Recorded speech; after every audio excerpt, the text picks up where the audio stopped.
Who was the woman we see often around the internet? There has been memes, theories condemning this woman, and yes, the internet can be harsh sometimes. Hi guys, and welcome to Historically. Today we're talking about Mary Ann Bevan, the ugliest woman in the world. She was born Mary Ann Wesbter to a large family that lived around the eastern edge of London.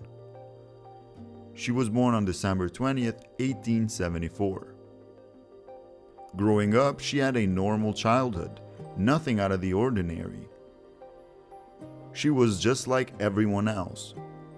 She was considered even attractive.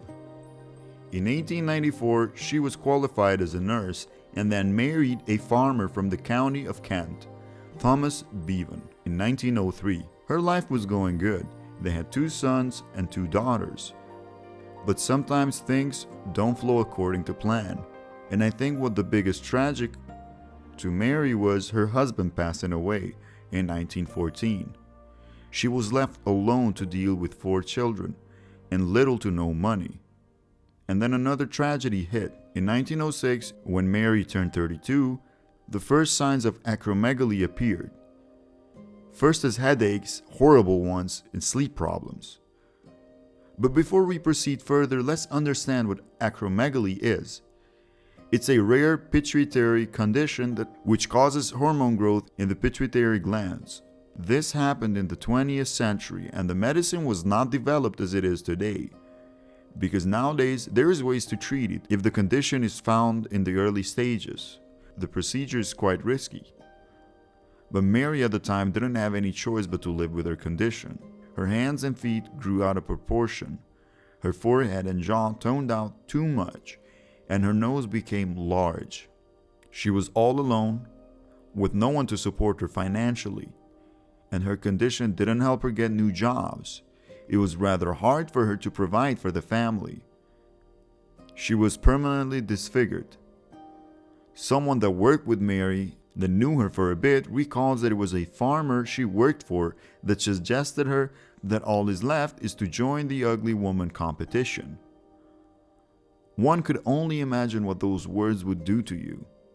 How hurtful it must have been when she first heard them. However, Mary was taking care of a family and there was no space to feel bad about herself. She joined the competition, Ugliest Woman, sometime in the 1920s, defeating 250 competitors and earning the horrible title as the Ugliest Woman.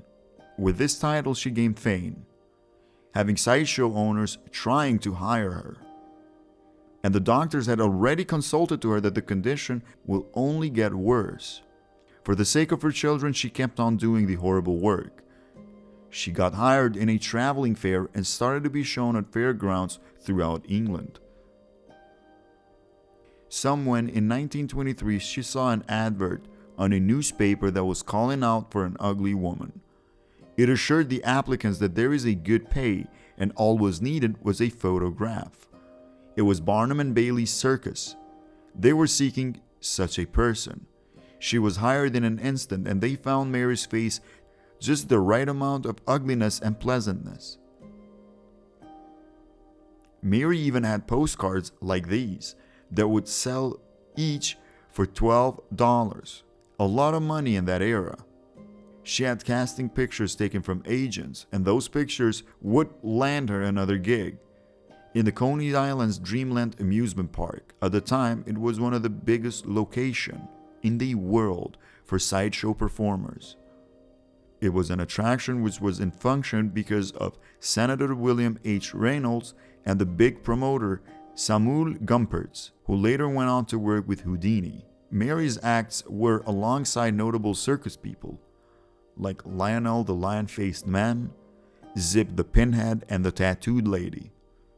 She drew out crowds of people and went on to work with the famed Ringling Brothers. Her career was getting her money. She earned £20,000, which is $1.6 million in today's money. We could safely say that the college tuitions were getting paid. The circus of freaks is what they were called, and I guess being in the same boat together had these people grow together. Mary found friends and love. In 1929, she met a giraffe keeper known as Andrew while performing in the Madison Square Garden. It was because of him that she went to a New York beauty parlor to doll up and have a makeover. The moment was ruined when people called her out on the powder, saying that it doesn't look any good. Hearing that, she just went right back to work. It was reported that during her working hours, she turned into a robot, smiling on cue for the humiliating pictures. She continued to work at Coney Island well into her final years. She passed away at the age of 59 on December 26, 1933. Her body was returned back to England. She was buried in southeast London's Brockley and Ladywell Cemetery. Her name didn't come up until a picture was used on a Hallmark card, and the people reacted to it. They were raising concern for the humiliation to the woman. The company went on to discontinue the card. And we have reached the end of this video.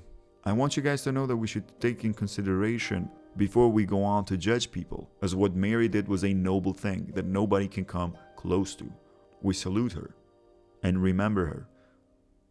Have a nice one.